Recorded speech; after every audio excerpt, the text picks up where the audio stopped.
All right, it is time. This is with the new ban list. Round 1, Hajime. We have Speedroid Terratop without using up our normal summon, special summoning to search for the Take Tomborg, which will special summon to make the X-Saber Invoker. Again, we're not restricted on any summoning. We have not used up our normal summon. This is a 1-card combo of a card that is now fully unlimited in today's event. He's playing all 3. Now, what is the Invoker going to do? It's going to summon a monster from the deck, a Warrior or Beast Warrior Earth. Generally, this would be a Zodiac, right? But it's the Goblin Bedurd. What the heck? To make an I Sold. 1 card I Sold without using up our normal summon, just like that. We're going to be searching for the Immortal Gearfried. We're going to then send a single equip card from the deck, which will be the Mikanko Water, summoning a Renaud to re-grab back the water. Now we're going to use the water on the Renaud, spinning it back to the hand to special summon a Ha-Ray, which will then trigger to search for a Fire Dance. We're now going to special summon the Renaud again, but this time from the hand, as we now make a Herald of Arc Light, ensuring that any monster sent from the hand or deck to the graveyard will be banished instead. We're going to Fire Dance, Reborn the Mikanko, and then link this up into an Apollo USA triple negate, trigger the Herald of Arc Light, searching for an Ohime. So let's try to digest what happened here. 3 monster negate plus Ohime in the hand without using up your normal summon with a single 1-card Terror Top. Nothing else was needed. 1 Terror Top, Apollo USA plus Ohime with an open normal summon. Damn. And we're going to be searching for the Hugh Lee with the Ohime. Hugh Lee being discarded as we now activate the Ceremony to special summon the Ohime. Now, the Ceremony could send the Mikanko Dance from the deck to the graveyard, which is going to be able to reborn the Hugh Lee. And now we Ash. But it gets negated by the Apollo USA. We held onto the Ash not knowing when we should do it. Now, if you chain Nibiru to the Apollo USA, it actually does wipe up the entire field. It is not going to be able to negate. It can only negate once per chain. Now, let's go. Send from the deck to the graveyard, the Mikanko Dance, as we were talking about, reborning the Hugh Lee from the graveyard, triggering the Hugh Lee to search for a Mikanko Trap.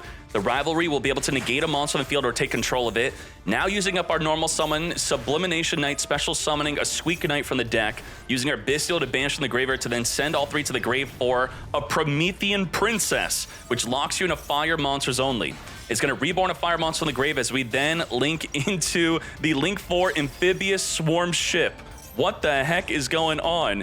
It re-equips the Mikanko Water from the graveyard? What was that? We used the effect of the Ohime to equip the water onto our Apollo USA.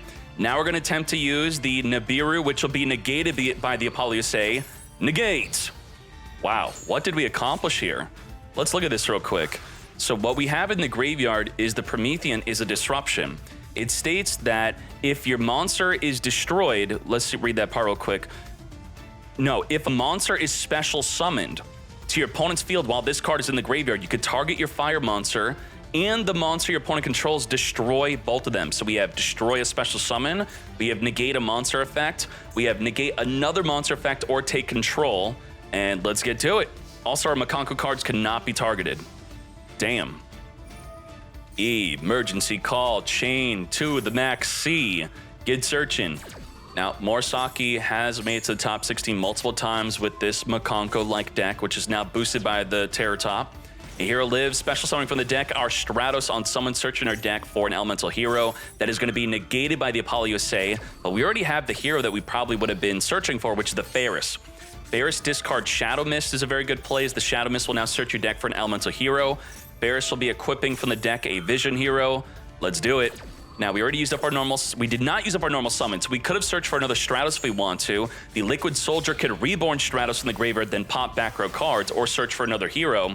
We're making the extra hero Wonder, which is going to be destroyed by the Promethean Princess. We're going to chain Vision Hero Increase to dodge the destruction, tributing our Wonder Driver to special summon itself onto the field, to then summon a Vian from the deck if we have another copy, as we already have one in our hand. This is going to be an interesting part here. Do we have... Ash is actually a decent negate here, because you do want to stop the Vian from being summoned, but we already have it in the hand, just like that. Vian is being activated to send a monster from the deck to the graveyard, but the Rivalry will not only negate the first effect, but also negate the second effect of searching for a Polymerization. getting boosted up by the Axe of Fools, wiping out the Apollo USA, swinging into the Ohime just to trigger the Mikanko dance to spin it back to the hand. What the heck was that? Now, we know that Nibiru is in the hand. We negated it with Apollo USA. Ohime, before being returned back to the hand, equipping a Mikanko Water. We have Axe of Fools burning for 500 damage. Promethean Princess reborning the fire, reborning the Renaud. Renaud activating, grabbing the equipped card, Fire Dance in the graveyard back to the hand. To battle we go with the Hugh Lee, swinging into the Vian, dealing 2,000 reflected battle damage, then spinning it back to the hand, then lethaling with the Promethean Princess. An amazing duel. I do think so. Holy moly, let's go. Terror top. 1-card combo. Now, he did additionally summon the Sublimination Knight to add more to the combo, but the 1-card Terror top is still insanity, and he's playing 3 in his deck. Emergency call, grabbing our Shadow Mist. So Hero choosing to go first against Mikanko because this type of Mikanko deck has a great turn 1. We have Ferris discarding a card to special summon.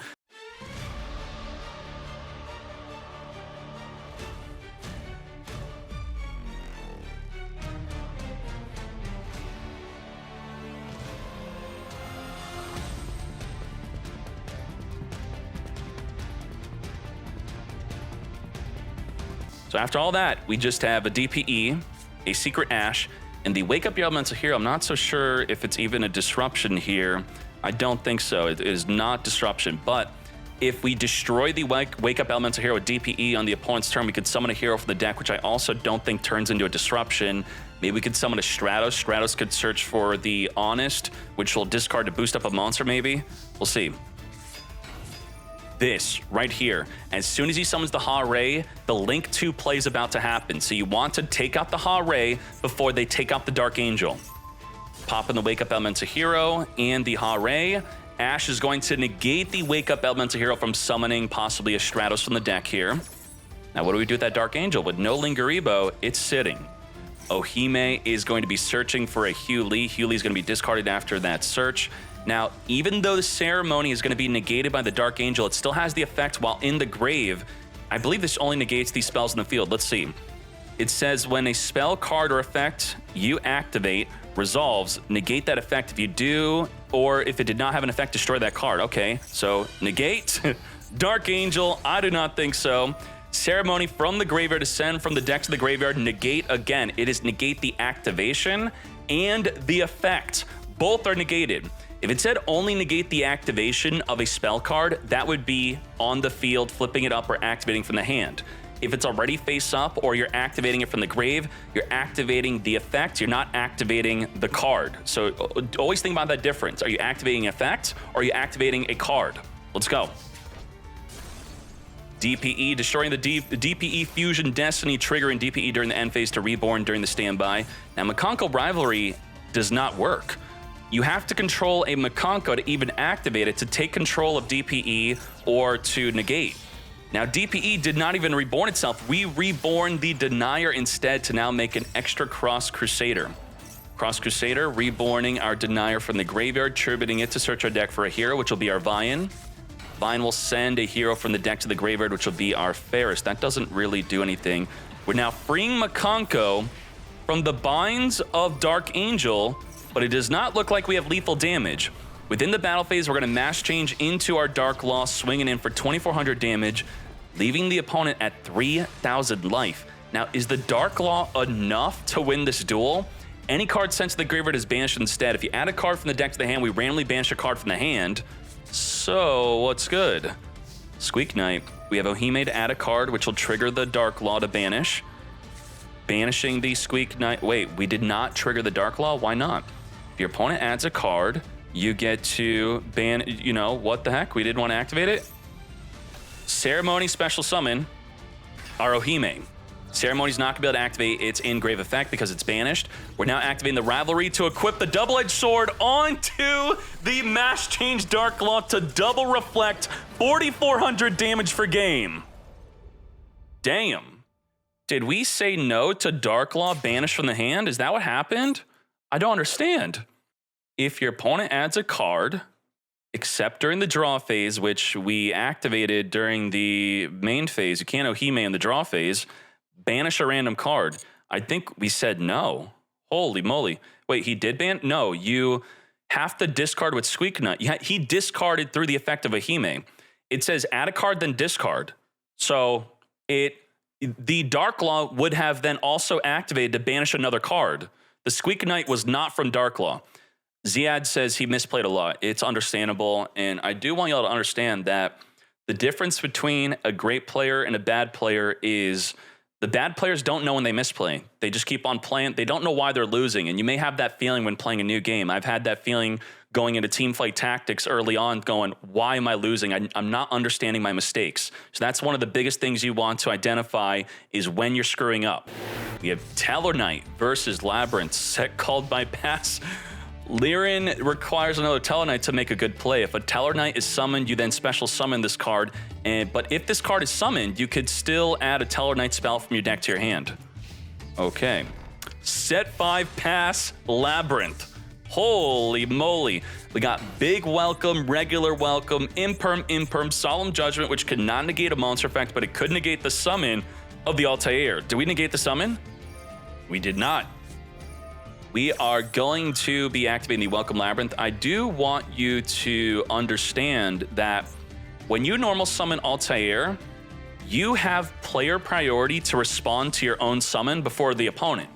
And what that means is when you summon Altair and it's not asking you to activate and your opponent has priority to activate something, that means they can negate the summon. That means that information is that they have a Solemn Judgment. It's so easy to read a Solemn Judgment with multiple back row cards. That is the way. In fact, you have priority to negate your own summon before they negate your summon. Discard that Max C to the Welcome Labrynth. As we said, Solemn Judgment's not going to be able to negate that Max C. So Solemn Strike, I just believe, is much better than Solemn Judgment. Solemn Judgment can negate cards like Harpy Feather Duster, though, from wiping out everything. Now, with our lovely Labrynth, we're waiting for a monster to leave the field through a trap effect to then follow up with Lovely to pop a card in the field or in the hand. We're going to imperm negate the Lirin from searching the deck for a Tellarknight card, as we now exceed this up into a Caduceus. Solemn Judgment negating the summon of Caduceus. Negate. Now what? Okay, double called by with nothing in the grave to banish. Ain't no way. We're going to use Big Welcome Labrynth, summoning our Ariana, returning it back to the hand. That's an okay play to do if you still have your normal summon. Triggering the Lovely to pop a random card from the hand. Why didn't we not Ash? Because we cannot. Lovely states that your opponent cannot activate monster effects in response to your trap cards. That is absolute insanity. Does she really need that additional effect? What do you think? Randomly popping a card in the field instead of the hand here. Ash will be able to respond to Ariana. The Lovely only stops you from responding to normal traps. Very well done. Good job. Lovely recycling a trap in the graveyard, and it's any trap. Recycling the infinite impermanence. 2960. I want to show you upcoming Labrynth support that I feel just is absolutely broken. Holy moly. Just like that, Labrynth wins it. This is the card. What the shite? You banish this card from the graveyard after you discard it with a furniture card, and then you could copy a card like Big Welcome Labrynth in the graveyard, and then you get the effect of summon a Labrynth and return a card back to the hand. It copies a normal trap in your grave. And if you're playing the mirror match, you could just set it on the field to target a normal trap card in your opponent's grave. So I have to look up a mirror match of this just going back and forth. That is insanity. This deal, Lubellion, I'll just buy it on stream. I'll just show, it's going to be confirmation bias on whatever I get, whether I'm lucky or unlucky. We have Mannadium Reinhardt searching for the Meek. Meek will special summon alongside the Reinhardt. We're going to pop the ball with the Vsauce, triggering the ball to summon a ball from the deck.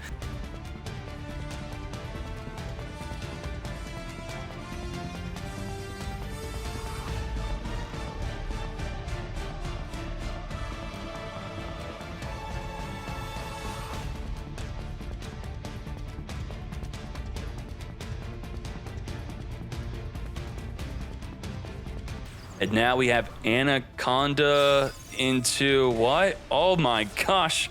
We have Mirror Jade, Baron de Floor, Dissipator, Sprite Elf. Ain't no way. What the heck is this deck? Branded Mannadium. I was talking about maybe Dragon Link could be played with Branded. As you can see, Mannadium's doing it. Albion being triggered, setting up the Branded Beast. Let's talk about the disruptions we have here. We have the public disruption of the Bestial being added to the hand during the end phase. Dispater can destroy a monster in response to its activation. Mirror Jade can non-target monster banish. We have Baron to Floor, which will be Omni-negate anything. We have Branded Beast within the main phase could pop a card in the field. And I guess I'll just count those as the 4 disruptions plus an additional Druid Swarm and a Call by the Grave. So can we play through 4 main disruptions? We'll see. Branded opening. It's also worth noting that because you have Albaz in the graveyard, generally when you summon Mirror Jade, your Albaz gets shuffled back in the deck. But if Albaz is in the graveyard, you now have a 5th extra disruption by sending a Rinbrum from your action deck to the grave. Rinbrum can reborn the Albaz, then fuse with the opponent's field. But do we even have room for a Rinbrum? I'm going to take a peek. We do not. We don't have room for that. So we're going to just say 4 disruption here. Do we have anything to send with Mirror Jade even? Yeah, we have Lubellion. Okay, send Lubellion. Triggering the Regain. We're going to be reborning our Magna Hut, and it's absolutely insane that Regain could also reborn Dispater if we wanted. We have Cartesia, which is going to be our normal summon. We didn't have an Albaz in the grave or on the field. We're going to be activating the Dispater in response to the activation of the Cartesia activating Diffusion summon. Now, Cartesia and Albaz are different, where Albaz has to be used for the fusion summon. Cartesia doesn't. So we could have had another monster in the hand that would have fused with the Aluber. This should not have stopped the Cartesia. We just didn't have anything to fuse. And wait, we're Allure of Darknessing with 3 cards in the... Huh? If you don't draw Dark, you have to send your entire hand to the graveyard. You can't... That's... I'm sure it's gonna work, but what the heck? You could at least set your card, then Allure of Darkness. Oh my gosh, we drew the puppet. Had we not drawn the puppet, we would discard the entire hand. Ain't no way. And, okay, we're out of here. I'm out. No thank you. All right. Thank you, a Flying Dino. We have Guiding Quem sending an Albaz card from the deck to the graveyard. Quem will be negated here by Impermanence. We also have Ash, which we do want to save for a Branded Fusion. And what's great about the Impermanence is look at that hand. Couldn't activate Thrust to set up a Fusion Duplication in the back row. Couldn't use Triple Tactics Talent to draw 2 cards or look at the hand. So if you're ever wondering, should I Ash or Imperm? Think that they got triple something in their hand that would be triggered off of the Ash. Very well done. Rhyhorn on summon, searching for the Obsidian, which could destroy a monster to search our deck for a Mannadium field spell. Pop in the Meek after special summoning it, which will trigger the Meek to summon a Meek from the deck, which could be level 4.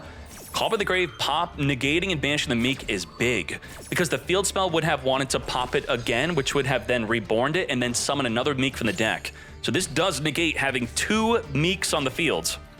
Field spell activate, grabbing the Vsauce Starfrost. Now, what's annoying here is Vsauce Starfrost cannot pop the Rhyhorn. It has to be a different type and attribute than this card to pop it, and they're both Warrior and Light. So we're going to use the Obsidian to special summon the Starfrost from the hand instead. Get Banishing, come forth. We have a level 10 Synchro and a Baron to Floor through a Called by the Grave being a major disruption here, plus banishing our 2 monsters from the grave for a Vicious Astrolabe, which on summon destroys a monster. Take out the Quem. That's a lot of damage. 6750 plus the Bestial, putting this at over 9,000 damage just like that. Imperm to play around the Triple Tactics Talent and Thrust into a follow-up game. After the Meek getting called by the Grave. That is wild. Wow. And the score was messed up, so that's a 2-0. 2-0. Damn. So the bundle is 0 to 3 ultra rares of what you want. You can just get lucky. Dark Magician doing what they do, which is nothing. Absolutely nothing. We have no Dark Magician disruption whatsoever. Okay. We're going to activate Maxi in response to the Astra being normal summoned here. Ash is going to be negating, which we unfortunately do not have a called by for. We do have Imperm, though. When do we Imperm? You Imperm the Lightheart to stop the field spell. I think that's a bad idea. Imperm the Tri-Heart, I think. Reborning a monster from the graveyard and searching. That might be our best negate to stop lethal. That's what I'm thinking.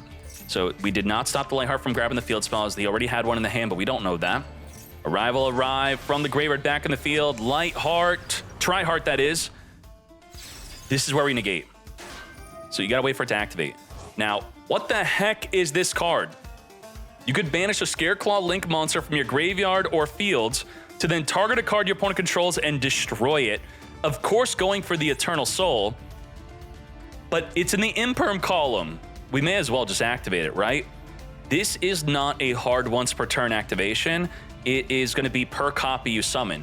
So imperming early, they don't play around it. That's it. This is a good impermanence to stop this and negate, which I believe is what we were planning on doing anyway, right? Very well done.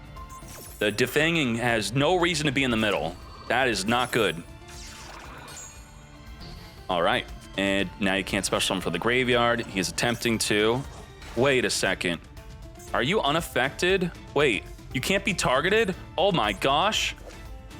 Your opponent could not target Scareclaw Link monsters with card effects. Holy shite. I'm not too familiar with people playing this. Wow. That make you untargetable and pop a card in the field? That's pretty damn good. I gotta pick up Scareclaw. This is a fun turn 2 deck.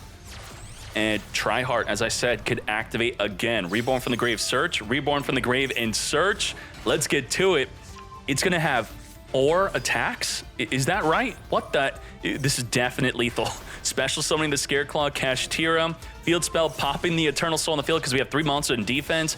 That is triple attack, lethal damage, just like that. Wow. Not as fun as Mikanko, though. Mikanko versus Scareclaw for turn 2. Who is the more fun deck? Preparation of Rites getting negated. I feel like that is a bait negate. I don't agree with negating Prep of Rites ever, really. But let's see if it works out.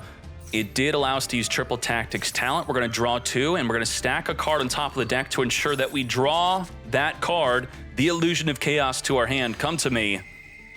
And another card, which will be another Ash. Very well, our own Ash, that is. The Illusion of Chaos, grabbing the Magician's Soul here. Magician's Soul, special summon itself onto the field by sending a Dark Magician from the deck to the graveyard. Soul Servant is going to be drawing a card, drawing into a random impermanence. Send the Harpy Feather Duster to draw into an Ash. Link this off into an Artemis. Where are we going here?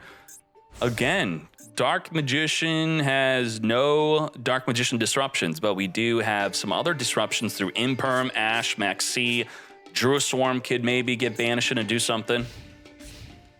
So a question would be, do we save Druid Swarm for the arrival, or do we preemptively Druid Swarm banish from the graveyard to stop something like the Vicious Astrolaud from being summoned? This doesn't activate, it just banishes, so you'd have to do it preemptively. Another thing that you'd want to possibly banish from the graveyard is maybe the Lightheart as it tries to reborn from the graveyard. There's actually a lot of options with the Druid Swarm banish. Maxi in the standby phase, that will allow our triple tactics thrust to be activatable. We're going to defang first, setting it up so our Scareclaw links cannot be targeted, and Ash will be negating the thrust. We got plays. Right card activating to grab nothing as the imperm negates. The defanging does not protect all Scareclaw, just the links. Could still Lightheart this up, or just go right into the field spell that would have been searched for, grabbing our Astra. Astra special summon, link off into the Lightheart. We are under max, so we have to be careful. Activate our Vsauce, pop in the Lightheart, activating Lightheart to summon itself onto the field, which is now when we're using our Druid Swarm to banish and stop it from being summoned. Okay. I feel like we're going to win because of Maxi, huh? Lightheart again? What are we doing? Grabbing a field spell that we cannot use. Banish. So we just wanted to get the Vsauce to the graveyard to summon our Vicious Astrolaud to pop a body on the field. If we pop the Druid Swarm or destroy it by battle, it's going to send a monster we control to the grave. Scareclaw, Tryheart cannot be targeted by the Druid Swarm sending to the graveyard. We're going to use Defanging to take out the Druid Swarm. No activation. Reborn from the grave. Are we actually going in for lethal damage here? What is this? Astra is going to be linking off into Lightheart. Bro, we're under max C. What are you doing? Banish from the graveyard to come forth to summon our Scareclaw Kashtira. To battle we go. This is not lethal damage. Magna Hunt is going to be blocking the attack of Tryheart activating to get searching during the end phase. And just like that, we're going to be... we have 10 cards in our hand after we draw. Surely Dark Magician could do something with 10 cards in the hand. Hopefully. Rod is here. Everything goes to defense, and you cannot target the Tri-Heart. It is also unaffected from monsters while they are in defense. We're going to be grabbing another Rod that we don't have a way to get on the field, so that's just fluff. We're going to Dark Magical Circle a Soul Servant into our hand. We're going to use the Magician's Soul, sending a Dark Magician from the graveyard to reborn it to then trigger the circle to banish a card in the field. We banish the Defanging. Now the Tri-Heart can be targeted by card effects. Druid Swarm is going to be sending itself to the graveyard to trigger its effect to now target the Tri-Heart, sending it to the graveyard. Why didn't we target this? It could be targeted. It could be sent. It doesn't have any sort of protection that I know of. Dark, reborning the Lightheart from the graveyard as we now link this up into a Selene Nabida. At least 3 spells in either player's field or graveyards, we could reborn a spellcaster from the graveyard or summon one from the hand. Double Dark Magician. We now link up the Dark Magician into an I'm Duck. I'm Duck, I think, could deal with the Tri-Heart, but we're going to go straight into an Access Code Talker. Access Code Talker, of course, cannot be forced into defense by the Tri-Heart. We now banish in the graveyard to take out the Tri-Heart. Banish in the graveyard to take out the Scareclaw Kashtira. Can we put out lethal damage? No, we cannot. We could hit for 52, then wipe out the field spell and end our turn. Okay. We're going to have Impermanence, Ash, and Maxi as our only disruptions here. Well, we could actually further disrupt with the Salvation, setting up an Eternal Soul to reborn the Dark Magician to trigger the circle to banish a card in the field. That's pretty good. So on their normal summon, that is when I would circle banish. They summon the Acro. Well, now they just lose. Ashing the field spell, definitely needed that. Needed the right card into the Arrival to then reborn from the grave. But at least we now get to see Eternal Soul. Summoning our Dark Magician, triggering the circle to banish that Acro off the field. Open field, lethal damage. Can we lethal a Dark Magician to get the animation? If we put that other D into attack, we can do it. Yes, we can. Dark Magician attack number 1. And just like that, Dark Magic attack for game. Damn. Very well done. And a big thank you to Displace X for not surrendering. Anyone else would have just surrendered right there. Fenrir is limited to 1, yet we are still playing it, searching for our Scareclaw Kashtira. We are abiding fully by the new ban list. The unlimits, the limits, the bans. Tri-Heart grabbing the field spell gets searching for the right card. Let's speed this up here. Right card summoning adjacent to a Scareclaw. We got the Defanging to make the Tri-Heart untargetable. Reborn our Scareclaw, searching for a Scareclaw, and ending the turn. Every non-link will be forced into defense. Now, Harpy Feather Duster is going to be huge here, wiping out the Defanging, making it so the Tri-Heart can now be targeted by card effects. It is even destructible. We don't have an Arrival in the grave to banish and protect. Ash is going to be negating the Illusion of Chaos. Had we had another copy of Illusion of Chaos in the deck, we should have led with Preparation of Rites to eat the Ash. As we did see earlier, it did eat the Ash earlier in a game 1, right? Game 1, he did Ash it, so that could have been something. Always try to bait out negates first, but, you know, again, maybe he doesn't play more than one Illusion of Chaos. Rod on summon, grabbing the circle. Well, in this instance, we already have Magician's Souls, so this was the bait. Bait to protect from the Rod negate. Circle and Soul, send Dark Magician, as we could then summon Dark Magician, triggering the circle to banish the Tri-Heart off of the field. Unfortunately, being forced to summon it into defense, because otherwise it would have been put into D. Linking off into I'm Duck, now making Dark. Dark could steal a Dark monster from the opponent's graveyard. We unfortunately banished the Tri-Heart, so we cannot take control of that. Now the Scareclaw Kashtira is going to chain banish the card you're trying to summon from my grave, stopping you from summoning a Selene Nabida into an Access Code Talker, wiping up my field. Now with Eternal Soul, we have to very carefully think, when do we summon Dark Magician to banish anything on the field? We do have it. We just have to wait for the perfect opportunity. I don't know if that was it. I feel like well, you know, to be fair, actually, the field spell will pop the back row anyway. Because there's 3 monsters in a defense, we're kind of forced to activate it right here. Yeah. Yup. Okay. Circle, banishing the field spell to ensure that we do not lose our Eternal Soul. Now, the Dark Magician can be destroyed by battle, but it's unaffected from everything. Is that good enough? I don't think being unaffected is going to really help us here. As we now make our Tri-Heart. Acro is going to make it so the Tri-Heart gains 300 for every monster we have. The Astra is going to make it so your monster can attack a number of times each battle phase up to the number of defense position Scareclaws you control. That's 5 attacks. And you can attack directly. And every monster we're attacking into, its effect on the field is negated by the Scareclaw Kashtira. Lethal damage with more attacks to go. Boy, did this make me want to play some Scareclaw. Defanging is a fun time. Pop a card plus be untargetable. That's great. Thank you to YouTube Ray, and thank you Displace for both of you.